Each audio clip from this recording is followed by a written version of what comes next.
Hey there guys, today we're taking a look at Grand Theft Auto 4 running on the AMD Ryzen 5 5500U. Now you're seeing the game currently running right now at the default graphics settings that it went with. You'll see those on the screen right now. This is the built-in benchmark, but we are at the full 1080p resolution. The game at this point is 14 years old, so it's pretty much old enough to start high school. Kind of disturbing in the sense that I remember growing up and playing this on the PlayStation 3. In fact, it was the game that pushed me to actually finally get a LCD TV and move away from those big tube televisions. But you'll see here that it pretty much defaulted to textures at medium and everything else pretty much set to high or very high. Now the overall performance in this game right now at the stock 15 watt TDP is pretty abysmal. Now the performance we're getting out of this isn't exactly great at the stock 15 watt TDP, 1% lows being in the teens to 20s, and our FPS average barely being above 30 is surprising considering the age of the game. But if you've ever played this specific game on PC, then you'll know that it has always had abysmal performance. In fact, this is probably around the frame rate that I played this back when I first got it. Now it ran like absolute crap on the PlayStation 3, and eventually when I got it on PC a few years later, it still ran like crap. So if anything, this level of performance is in a lot of ways nostalgic. Of course, would I recommend playing the entirety of the game like this? I don't know about that. We're far enough into the lifespan of Grand Theft Auto 5 that looking back at this game, you can definitely see some of the flaws, but you can also see some of the early groundwork being laid for Grand Theft Auto 5. So it was definitely an interesting trip down memory lane to play this, but at these specific levels of performance, I really don't think I could stomach playing through this again. I think we should just leave that kind of terrible performance to child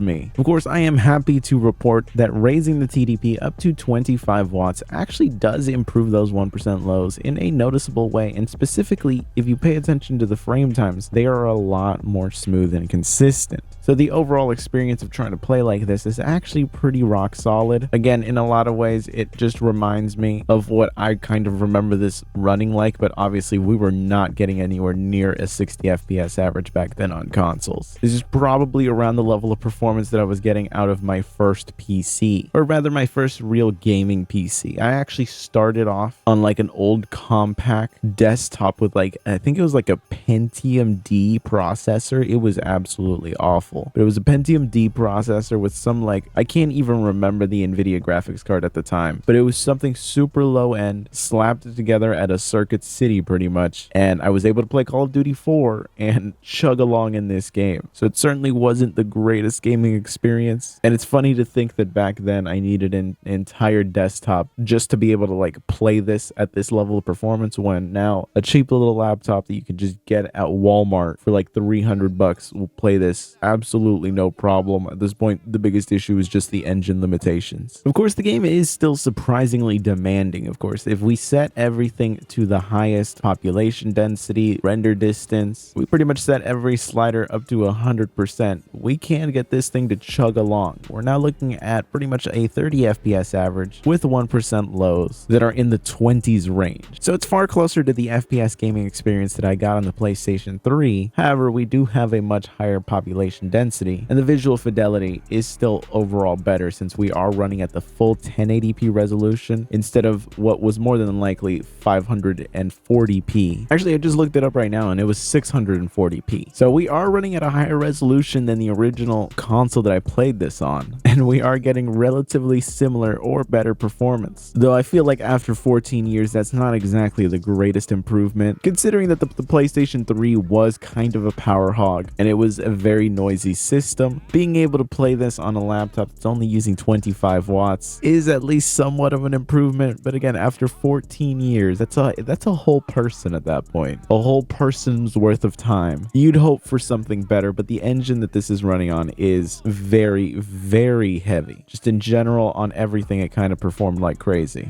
But I hope you found this look at this classic of a game running on the Ryzen 5 5500U to be interesting. I've actually never played any of the DLC. I never played Ballad of Gay Tony or The Lost and the Damned. Back then, I just never got the DLC, and once I actually got this on Steam, I just never got around to actually playing those. So I might actually jump in and play them. In fact, I've actually even been considering just streaming it, running on this thing, and see if I could actually play through both of them perfectly fine on this system. So if you'd like to see that live stream, let me know down below. But anyways, I hope you found this interesting, useful. If you did, be sure to subscribe, and I will see you guys in the next one.